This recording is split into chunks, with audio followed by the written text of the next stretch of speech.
এই জন্য খুব গুরুত্ব দিচ্ছি ভাই যে আল্লাহর সাথে সম্পর্ক তৈরি করেন। এবং এই সম্পর্ক তৈরি করা যায় কয়েকটা ভাবে। এক নম্বর হচ্ছে গুনাহকে ছেড়ে দেওয়া, গুনাহ ছেড়ে দেওয়া, যে আল্লাহ আমি গুনাহ ছেড়ে দিলাম। হ্যাঁ, আবার গুনাহ হবে, আবার তওবা হবে। মুসলমান তওবা না করা পর্যন্ত সে অন্তরের মধ্যে শান্তি হইতে পারে না। মুসলমানের সাথে আল্লাহর সম্পর্ক তো এইটাই। আমার মায়ের সাথে আমার সম্পর্ক কেমন? কথার কথা, মায়ের সাথে আমি একটা বেয়াদবি করে ফেলছি, মাকে আমি যদি যথার্থ ভালোবাসি, মা মাফ না করা পর্যন্ত আমি শান্তি পাবো?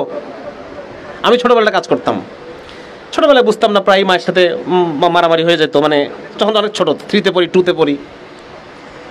এরপর কি করতাম, এরপর মার পা ধরে বসে থাকতাম, আর একটা আঙুল ধরে জোরে একটা মোচড় দিতাম, যতক্ষণ মাফ না করবো ততক্ষণ তোমার আমি জোরে মোচড় দিয়ে রাখবো, মানে মাফ তোমায় করতেই হবে, নাহলে আমি মনে শান্তি পাচ্ছি না। আমি মনে মুসলমান হবে এরকম একটা গুনাহ করে ফেলছি, ওই গুনাহ চোখের পানিতে না ধোয়া পর্যন্ত, যতক্ষণ না পর্যন্ত মনের মধ্যে এই অনুভূতি আসে যে আল্লাহ রাজি হয়েছে, ঠিক আছে আল্লাহ মাফ করছে আমাকে, এই ফিলিংস না আসা পর্যন্ত আমি কাঁদতেই থাকবো, কাঁদতেই থাকবো, কাঁদতেই থাকবো। এটা হচ্ছে মুসলমান। এইভাবে আল্লাহর সাথে সম্পর্ক হবে। 2 নম্বর সম্পর্ক হবে কিভাবে? পাগলামির মাধ্যমে সম্পর্ক হবে। এগুলো হচ্ছে ইশকের নিয়ম। প্রেমের কিছু নিয়ম আছে, ভালোবাসার কিছু নিয়ম আছে না?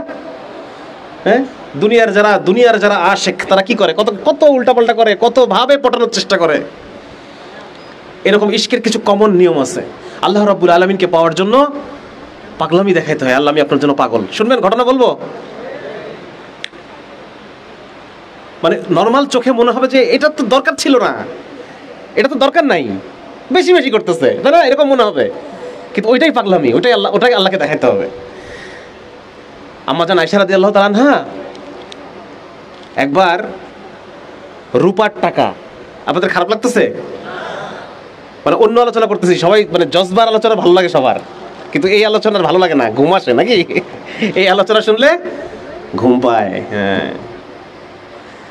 আম্মা জান আয়েশা রাদিয়াল্লাহু তাআলা আনহা রূপার টাকা খুব ভালো করে ধুয়ে, ওই সময় সাবান ছিল কিনা কি ছিল আল্লাহ মালিক জানে, ওই সময় তো মানুষ কাপড় চোপড় ধুইতো নাকি, কিছু না কিছু তো ছিল একটা, তো ওই জাতীয় কিছু একটা, মানে খুব ভালো করে ধোয়া যেটাকে বলে, খুব ভালো করে রূপার টাকা ধুচ্ছে, ধুয়ে একদম সুন্দর করে মুছে সুন্দর করে চকচকে করে রেখে দিচ্ছে। আল্লাহ রাসূল আসছে, এসে বলছে কি ব্যাপার আয়েশা, তুমি পয়সা সুন্দর করে ধুয়ে এখানে রেখে দিচ্ছ, ঘটনা কি?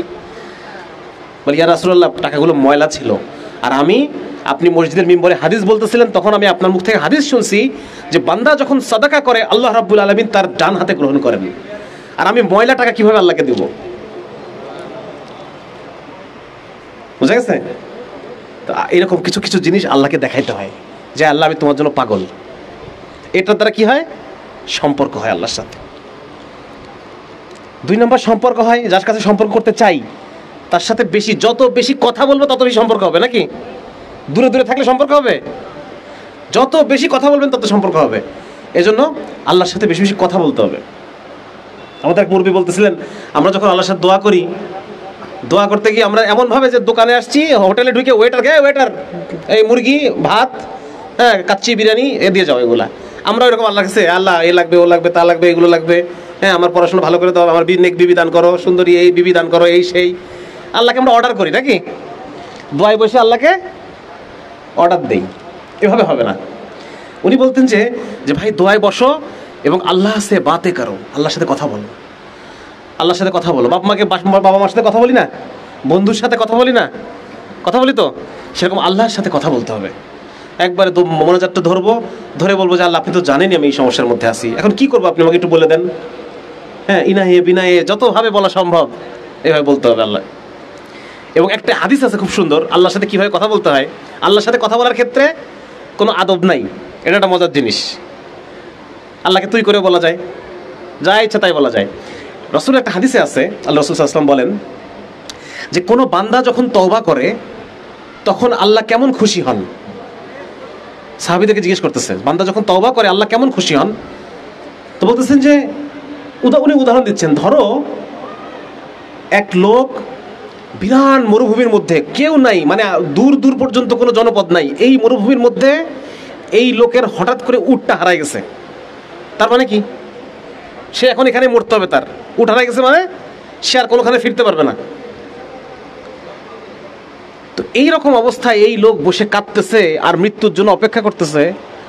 হঠাৎ করে যখন সে দেখবে দূর থেকে তার উটটা ফেরত আসতেছে, তখন তার মনে কেমন অনুভূতি হবে? অনেক বেশি আনন্দ হবে, আনন্দে চিৎকার করতে পারে, লাফালাফি করবে খানিকক্ষণ যে আমি বেঁচে গেলাম, এই যাত্রা বেঁচে গেলাম। তা আল্লাহ রাসূল বলতেছেন যে ধরো দূর থেকে উটটা আসতেছে, আর ওই লোক এত খুশি যে খুশির চোটে সে ভুলে গেছে সে কে, মানে সে কি বলতেছে। সে বলতেছে যে আল্লাহ আমি তোর রব, তুই আমার বান্দা। এটা কিন্তু হাদিস, সহিহ হাদিস। মানে এতই খুশি সে যে সেই খুশিতে সে হিতাহিত জ্ঞান হারায় ফেলছে। তা আল্লাহ রাসূল সাল্লাল্লাহু আলাইহি ওয়াসাল্লাম বলেন যে বান্দা যখন তওবা করে আল্লাহ এইরকম খুশি হন। সুবহানাল্লাহ, আল্লাহ এত খুশি হন, সর্বোচ্চ পরিমাণ খুশি, যেই খুশি হলে আমাদের হিতাহিত জ্ঞান থাকে না। আল্লাহ এত খুশি হন যখন কোনো বান্দা তওবা করে। এই জন্য ভাই আল্লাহর সাথে সম্পর্ক গড়ার দ্বিতীয় একটা রাস্তা হচ্ছে তওবা করা, বেশি বেশি তওবা করা, যে আল্লাহ আমার ভুল হয়ে গেছে, আপনি আমাকে মাফ করে দেন, আমার ভুল হয়ে গেছে। যত বেশি আল্লাহ রাসূল সাল্লাল্লাহু আলাইহি ওয়াসাল্লাম নিজে কোনো গুনাহ না করা সত্ত্বেও 70 বার তওবা করতেন। তাহলে আমাদের কতবার করা দরকার?